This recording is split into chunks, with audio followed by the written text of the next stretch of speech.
right, Caroline, then you just tie this knot right here. Mm-hmm. And then there you go. There's your net. Ooh, macrame. I love it. Very like Etsy vibes, but kind of more functional than like a dream catcher on my wall. Yeah, exactly. Like dream catchers, they're still up for debate if they work or not. This will hold anything. I mean, you can combine 2 nets to get a bigger cryptid if you want, too. How big of a cryptid can this net catch? Probably no bigger than Daggy. Yeah. Well, we don't want to catch him anyway. He's too busy catching us fish for our fish fry. Mm-hmm. We still need to go visit him. We missed the last 2 Fridays. But I guess I'm just so surprised that you're so handy and that this is such a work of art, this cryptid catching net. Where did you learn how to do this? Well, starting off, I didn't have much to work with. It was mostly sticks and vines, like shaving the sticks to get the twine. But nowadays, Amazon exists, and that's pretty handy. Yeah, but who taught you? Thinking back, I'm not sure. Lived off the land for so long, kind of just had to make what I needed. Necessity is the mother of invention and ingenuity. Okay, but I guess I think of myself as Miss Crafty, and everything you taught me today just completely blows me away. And I tried to make myself a dream catcher the other week, and I wasn't handy at it, and I really needed it because the nightmares have been bad lately. And I can tell you one thing, the dream catcher is catching not a single dream of mine. So I guess I just am very impressed that you seem to have this knowledge intuitively. And you've never really mentioned who your mentor was or who kind of taught you the ropes, no pun intended, of being this cryptid MacGyver, if you will. Well, first off, I'm not Scottish, but MacGyver, the character, is based off a guy that I taught. And so, thinking back, I don't really think I had a mentor. Well, what about your dad, David? I don't want to talk about this anymore. Who's coming in today? Okay. Yes. So I was click messaging with this little cryptid, a new one coming in. They were kind of a little bit short with me in the email, but that's okay. I know a lot of them have limited access to computers. I think it's a little kitty cat of some sort, like a Wampus Cat or something like that. Ever heard? Do you mean Catawampus? No, the subject of the email specifically said Wampus Cat. I'm pretty sure it's Catawampus. Well, we can simply ask when they come in what they prefer to be called, much like with pronouns as we've been going over lately, David. It's kind of your own vibe now. So Wampus Cat, Catawampus, it's kind of really up to you. You want to be called David. I want to call you Davide, but you say, I'm not Italian. That'd be super rude of you to call me Davide. So I respect your choice, David. And actually, I think I hear her or they, whoever they are. Hey. Hi, Caroline, is it? It is. Hi, nice to meet you. Nice to meet you. I'm Wampus Cat. You can call me Elizabeth Grier. David. Elizabeth. So you guys know each other, obviously. We've been through this before. Just a little deal. Can I call you Lizzie or are you Elizabeth? I've never had anyone give me a nickname, actually. Okay. Well, I love nicknames. I think it makes it a little bit more fun. Me and D. I'm C, he's D. You can be Lizzie. Lizzie, D, and C. Caroline, you can call me Lizzie. Thank you. So Lizzie, we're just trying to get to know some of David's old companions, some of his old compatriots. And I was emailing you this week and you were like, yeah, I would love to come in and talk, period.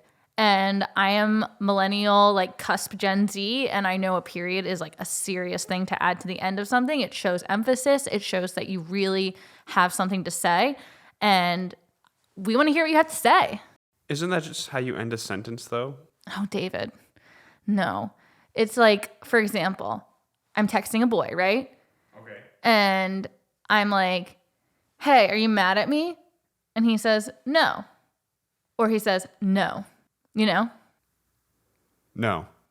Oh, I think he's mad at me. But we've been through this before. He just needs to count down from 10 and we'll be totally fine. But this is not about David or his anger. This is about you and your period. On second thought, just call me Elizabeth. Totally fine. I respect everyone's choices. So Elizabeth, Mrs. Wampus Cat. Miss or Mrs. Wampus Cat? This is a long story. But you know what? It'll always just be Mrs. Just Mrs.? Yeah. Just Mrs. All right, Mrs. So I guess I always like to figure out where your story began. Where did you come from? Where'd you go? Where'd you come from, Wampus Cat? So where do you live? What's your whole deal? What's your whole vibe? Well, I did grow up in like the North Carolina area. Currently, I am in, a secluded location deep in the woods of South Carolina. Again, long story. David should know about it. Because I'm currently finding myself in between homes. So I am just kind of right now in the woods of South Carolina. So kind of like a nomadic existence a little bit. Very nomadic existence, actually. And when did you kind of like, I hate to ask people's birthdays, but like if you feel safe, like how old are you? When were you born? How long have you been the Wampus Cat of North Carolina? I learned this from Caroline. What's your sign? Well, I've been around for some 200 odd years. And, people have kind of known about me from that. I do have family in the region that does date back to like the Salem witch trials. So, I've learned, I don't talk about my sign. I don't even talk about nothing having to do with that because people, they just do not like it. So. And people will like make judgments about you based on your sign. Definitely. Like David's a Scorpio and he sometimes just makes super like outlandish judgments about me as like an Aquarius, and it's very like Scorpio of him because like they are a judgy sign, and I'm just kind of like a go with the flow type of girl, like water bearer. And so if you don't want to tell us your sign, like I think it'd be fun at the end for us to kind of guess. You know what? You can try your hardest. I will try to leave you some clues along the way. Oh, I love that mystery. I also have no idea what any of these mean, so I'm super okay with not. But again, just in the spirit of learning and accepting, I'll make some guesses. And you kind of mentioned witchy stuff, like witch trials. So you are a Wampus Cat. Are you a cat witch? Caroline, people will just say anything if they don't understand it, all right? It is so much more to me than being part cat or part human. It's really just, at this point in time, it's just about full survival. And it's really just about, I want to just do what I want to do. I don't want to interfere too much. I live a real modest existence. I do a little foraging. I do a little hunting based on, how close I am to town and what phase the moon is in. But I don't understand why people need to put a label on things. Is she a witch? I'm not here to say that. But you're not a witch, you're a cat. Listen, I would not call it a witch. I would call it a sacred protector of the earth. And, you would know that if you had, just come to the party. But, we can move on from that, maybe. Which cat, it doesn't matter to me. All that matters is that you're a cryptid and you're terrorizing actually a large part of the U.S. I would not call it terrorizing. What I would call terrorizing is, lighting someone's house on fire. I view it more as a celebration. And again, you would know if you had just come to the party. And actually, I would like to step in real quick and disagree about lighting someone's house on fire, because sometimes it's like a really romantic way to show someone that like your passion burns really strong. And I think as long as like the intent of the fire is love, then it's not terrorizing, it's aggrandizing, if you will. Didn't Bruce Springsteen write a song about this? I actually don't know, but we could probably ask Jessie about that. And actually, like we talked to the New Jersey Devil a few weeks ago. She is such a fun girl. Like I think like I don't know you that well, Elizabeth, but I can tell from your vibe that you and Jessie might like mesh well together. So I can totally give you her information afterwards. She is always looking to hang out with people. I would really appreciate that. It's just as long as she doesn't have like a big crowd around her, just because, again, I do not do well with crowds. I have a little bit of social anxiety at this point. Oh, okay. Yeah, social anxiety is a thing that a lot of people feel, and it's kind of a thing that a lot of people talk about in like a way that only they feel it. Right. Like for me, I only feel it as like burn the witch, or, what a freak, look at those yellow eyes. So that's how I respond to it. Yeah, and I feel it as like burn the house and like look at her beautiful blonde hair. So I totally understand what you're going through. Thank you. How does your anxiety present itself, David? Yeah, mine's like, oh my gosh, the hunter's back. Why does he have all that equipment? What's he going to use it for? He's so helpful. Yeah, I think it's a little different, but I appreciate you trying, David. Namaste. So, Elizabeth, Wampus Cat, you are kind of just chilling. You're hanging out in Appalachia, going from place to place, maybe killing livestock here and there, it sounds like, but who hasn't? My question is, how have your interactions with David been in the past? Like, what do you and David kind of have in common, or how have you guys met around like the world in the past? This is honestly like a traumatic memory for me, because I've been around for some, 200 odd years, and I do not open up often. And, there were a few times I started to let my guard down. All right. It seemed like David was different. Maybe he really wanted to be friends. He was talking at me. He was talking my general direction and my general vicinity. And, when you're as secluded as I am, just talking at me really makes me feel like you want to be friends. And when someone's like kind of following you around and over like a long period of time, like keeps finding you in different places, especially when you're moving around, like Tennessee, Arkansas, Texas, North Carolina, South Carolina. When someone is so persistently like on your case, you kind of wonder like, oh my gosh, did they want to know me better? You don't love me, do you? No, as a matter of fact, I'd say it's the opposite at this point. Thank the Lord, if he exists and all, but just want to make that sure with, Jesse and all that. Yeah, well, she just sent me a message yesterday that she misses you, so we should work on that one again. But, so yeah, I can totally understand why there were some mixed signals, whether they were love or friendship between you and David a little bit, if he's been following you around for so long. Betrayal, that's what I would call it. Betrayal?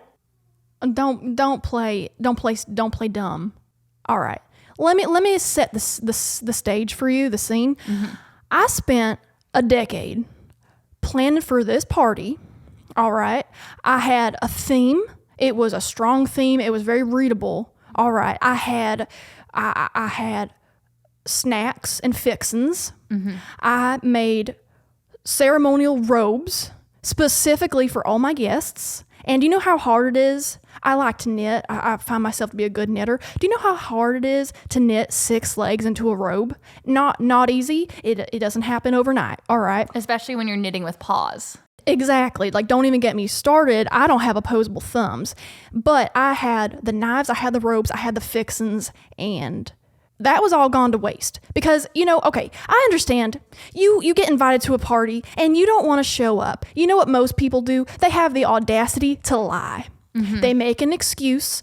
I really want to come, but I can't come because, whatever else is going on. And he didn't even try to lie, Caroline. All right.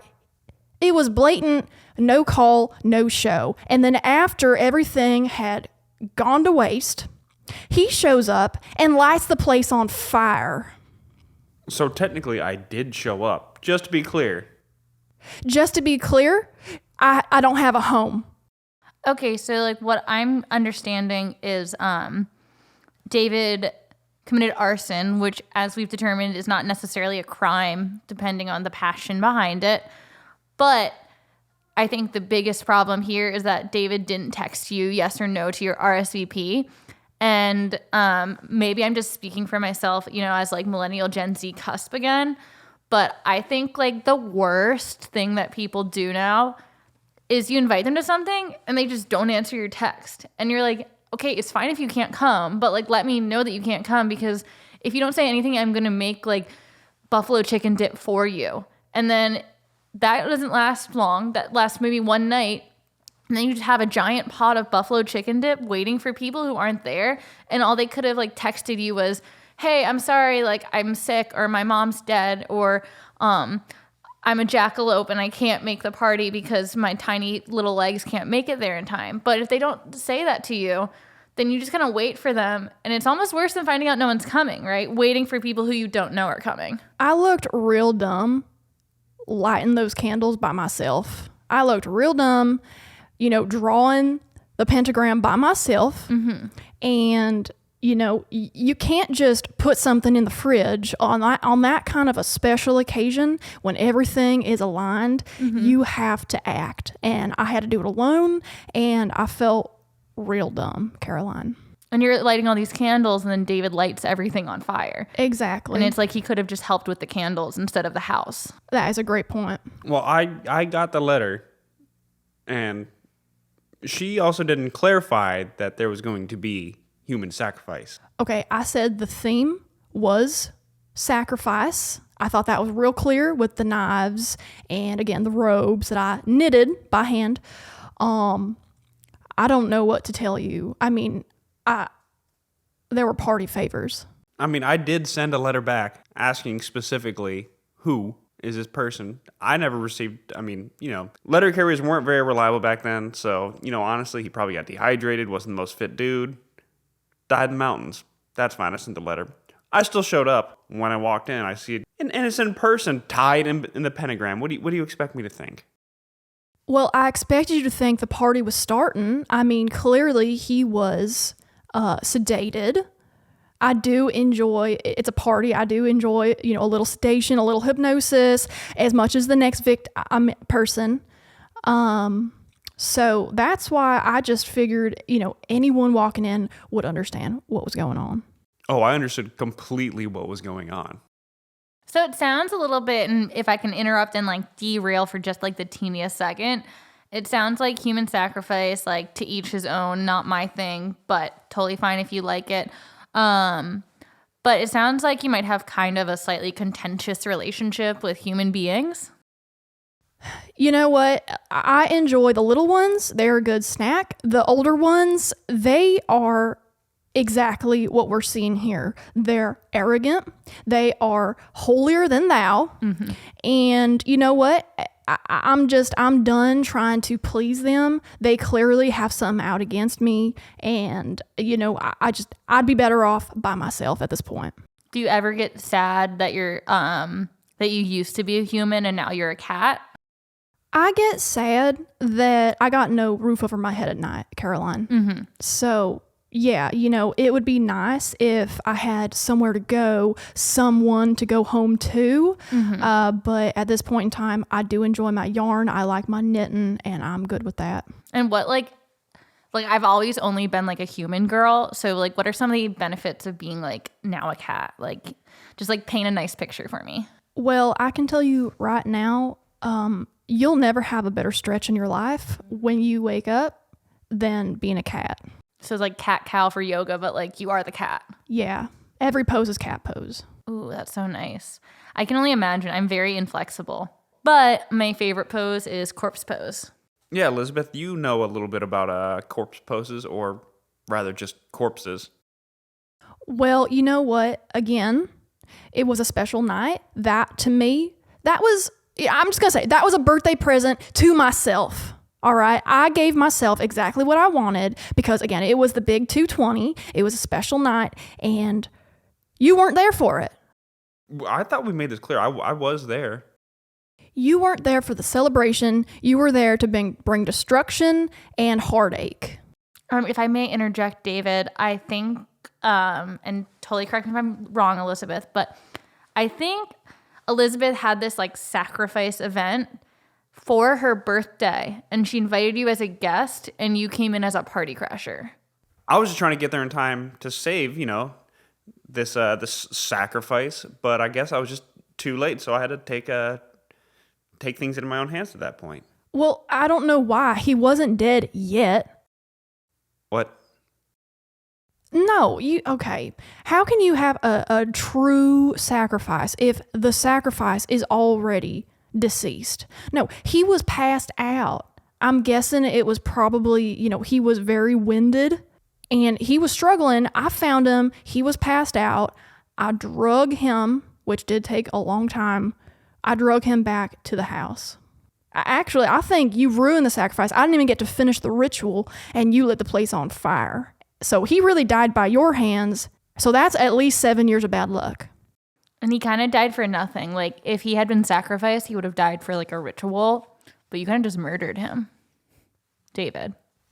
Yeah, my therapist taught me to learn to empathize with people or in this case, cryptids. I've had hundreds of birthdays missed and ruined because of that. Nobody showing up by yourself. Sometimes murder involved. So I'm sorry for, murdering him. And Elizabeth, I'm sorry for ruining your birthday. And for burning down her house. And for burning down your house. I gotta be honest with you. I was not expecting that. Honestly, I was here to murder you. I was here to kill you and, take back what I believe is mine, and get a little revenge. Caroline, that's for you. I do like revenge. So this is a surprise for me. I'm feeling a little caught off guard, honestly. Putting myself in your metaphorical shoes, I'd be pretty upset if somebody burned my house down. I mean, I lived by myself for years, and when you don't have a place to call your own, it's kind of takes away from the home aspect of it. Right. I mean, I'm already lonely, obviously, and now I'm finding myself without, a safe space. And so, I wish you could have just seen this earlier, really. Safe spaces are important. Some place where you don't need to run around and put your back into the corner or right, constantly or your be tail. on board, or your tail. I wish I would have seen earlier too, but hopefully this is the past, and hopefully I can do something to make up for this. Caroline, can you go into the folders on the far end and grab the folder that's labeled OP? Is it the folder with the ancient runes on it or with the Sanskrit? In between those two. Okay, got it. It's got the hieroglyphs. Mm-hmm, yes.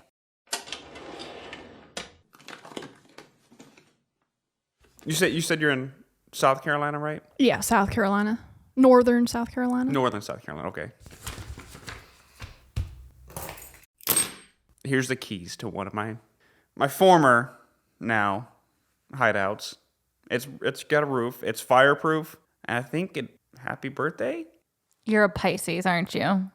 I am tearing up. I was not expecting this again. How about this?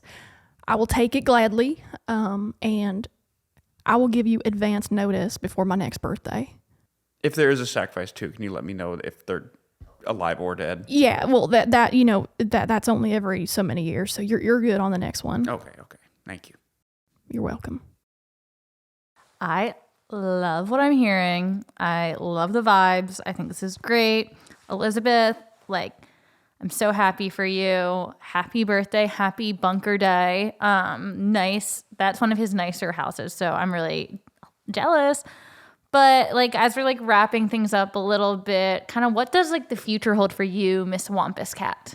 Honestly, I mean, kind of right now, the sky's the limit. I have discovered that TikTok these days is real fun, and I'm actually getting a little bit of recognition for my crocheting. Okay, brag. So I think I might be stepping into the influencer life.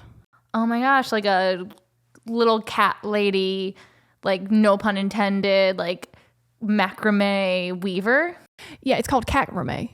Oh yeah, I think I've actually seen your channel. Well, then, you should know. I mean, some of those knots and loops, I picked that up from you. I mean, I did use plenty of traps to try to get you, and I guess it would make sense because you'd foil a lot of them, so you'd see how they're made.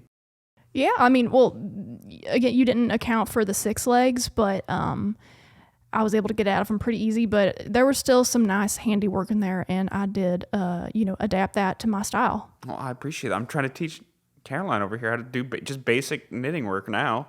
It's so hard. My mind is like, oh, when I look at like knots, it's kind of like, I would love to untie that knot. I can't focus my mind on like keeping the knot tight. But that's my cross to bear.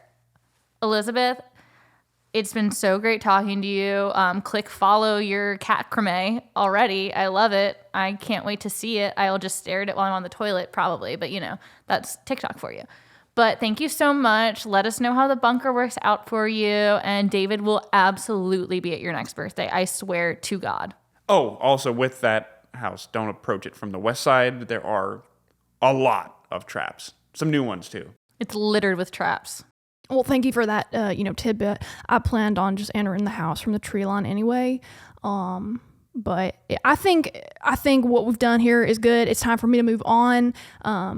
Us Aries don't like being cooped up for too long. Ugh, so close. I was one sign off. You must be like a cusp though, right? Close. It is Pisces rising. You're not attached to that window, right? You're not married to it? Oh, this old thing? No, we hate that window. Great. Yeah, I could have sworn she was a puma. When is your birthday, David? It's around the summer solstice. Okay, so maybe this year we do like a little campfire for it. We invite all like our cryptid friends to it and maybe your dad. I'm going to need a lot more therapy before that. Thanks for listening. Please remember to rate, review, and subscribe wherever you listen to podcasts. And please tell your friends. Therapeutic as Folklore is produced by David Songne and Carolyn Schaeffer. Voice talent by Abbie Jenkins.